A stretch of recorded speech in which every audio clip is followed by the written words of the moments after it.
Just a quick one before Chineji. A quick one before Chineji.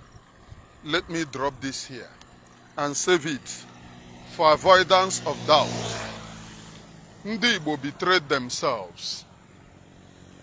Ndị Igbo, we betrayed our own selves.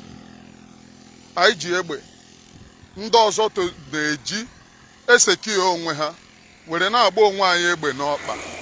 Oh yes, anyị ji egbe agba onwe anyị egbe n'ọkpa. There is a conversation of Orji Kanu that we saw today, just before I come to do this very program. Orji Kanu is letting people to know that the banditry or the terrorism that is happening in that animal kingdom called Nigeria is being sponsored by the politicians in that place.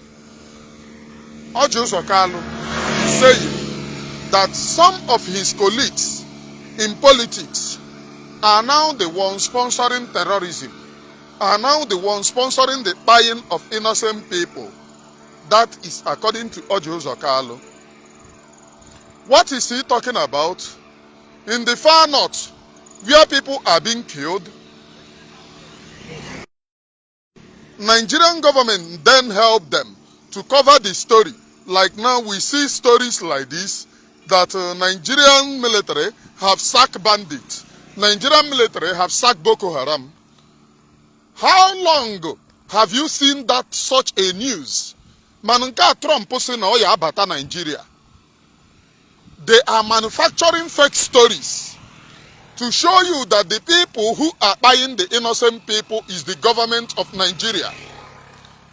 You are just helping them in organized terrorism going on in Nigeria.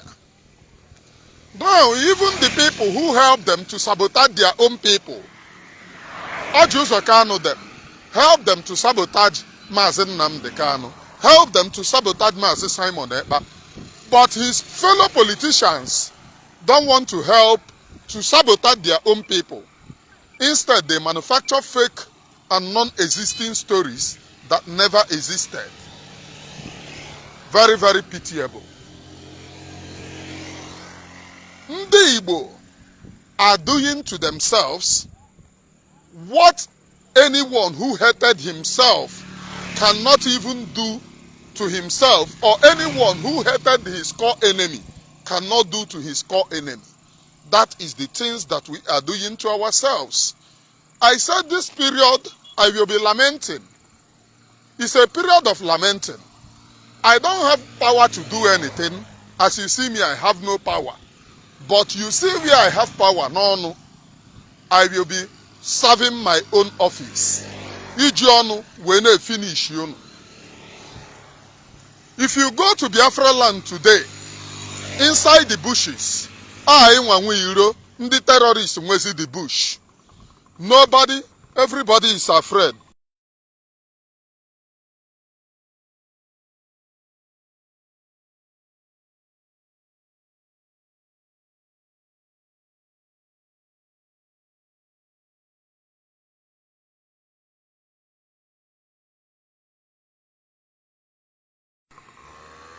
So, are you getting me?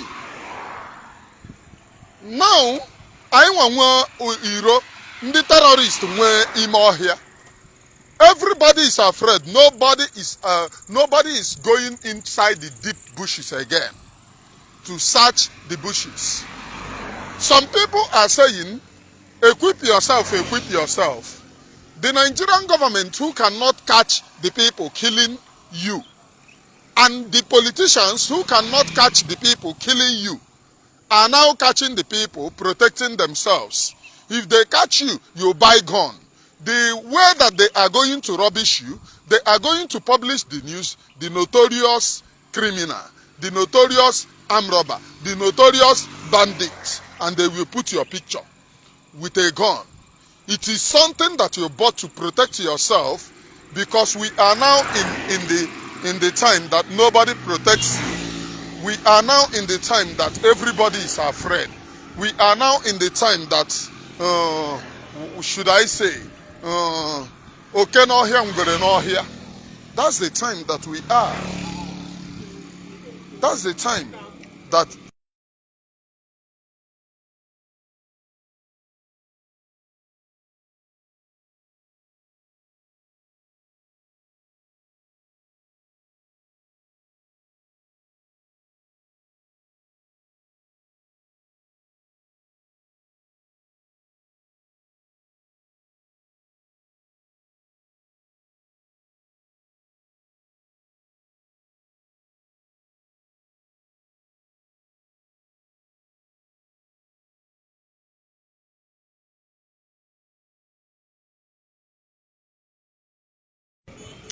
so now don't mind me.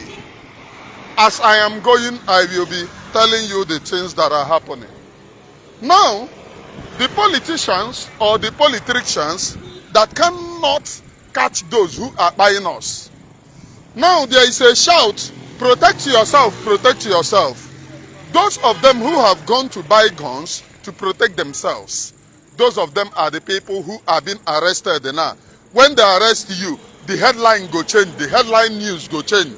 The notorious bandit, Chukwuma, the notorious bandit, Chukwuemeka, and then they put you with the gun that you bought in order to protect yourself. You will be seeing people shouting, oh, is this guy a criminal? Oh, he's an armed robber. Oh, this, they will rubbish you. But those buying you will never be caught.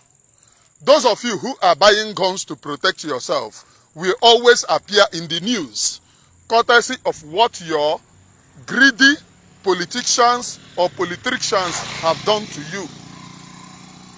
When will you wake up? And when will you have sense? Ndị Igbo, we have betrayed ourselves. We have given a portion of things that we are not supposed to give out. We have given it out to our enemies. And what is that portion of things very dear that we are not supposed to give out? Security of our lives and property. We have given it out to the enemies. Now let me tell you the implications. Those of you doing business do not know the pens. If you come out now on the road, those of them, if you come out on the road, the parks traveling, that is where you see our people every day running away. Few days ago, there is this girl. The girl was, I have been helping her. She ran away from our land, went to somewhere, which we were praying. She is one of my spiritual daughter, which we were praying that she come back from the place that she is. Now, Piam, Yati Kwishinuzo, Kebon Abaga, Libya. And inside in her company, there are too many people Nagadat Libya. Note, Libya no in turmoil. But instead of our people to be pied by Fulani, they decide to go extra mile. Some of them are going into a desperate journey. And a race such as Igbo, finding ourselves in this way, we don't bond too much. Even the Muruna highest and I'm over 6. I say, oh, imukwara ototo. Fulanis are giving birth to 30, 40. And we have a lot of girl child who have not gotten married. Some of them don't enter menopause, they no marry. So what are we doing? We don't bond too much. The ones whom we born are not even reproducing to replace our numbers. They are not reproducing to replace our numbers, which means first we are going into extinction as a people. I don't know if anyone is getting or understanding me. We are going into extinction as a people. Are you getting it? Now, we are reducing in numbers in terms of marital status. Our girls are remaining unmarried. Upon that, our youth are being killed every day. Even those who are supposed to marry those girl child that are being left over, they are being exterminated every day. Enter some communities now. Some communities are empty. Ebe ihe nwete mmadụ bụ na town. Once you go to their community, you wouldn't find anyone. Kedu ihe anyị na-eme? We are then running away from our ancestral land. And who are we giving care of our ancestral land? Ndị anyị na-ama ha. Ndị shi from Futanjalon. Ọ na-eme nne ekwu ya, asị hapụ ya, n'okwu ya. Nne ekwu ya, nobody wants to listen. Mgbe anyị gwụchara ka anyị ege ntị. Is it when we are finished that we are going to listen? We need to talk to ourselves. We need to advise ourselves. We need to let ourselves know that there is power within us. We can protect our land. And the sincerity in it is that there is no way that we can protect our land if we do not have a vested interest in our land. Our people no longer have a vested interest in our land. They have a vested interest in ego, money. They can sell every of their land in order to cash out, collect the money. You must have a vested interest in your land in order to protect and defend that land. I don't know if I'm speaking to someone, please. I am Onyebuchi Ashiburobi. Let that name ring a bell in your ear.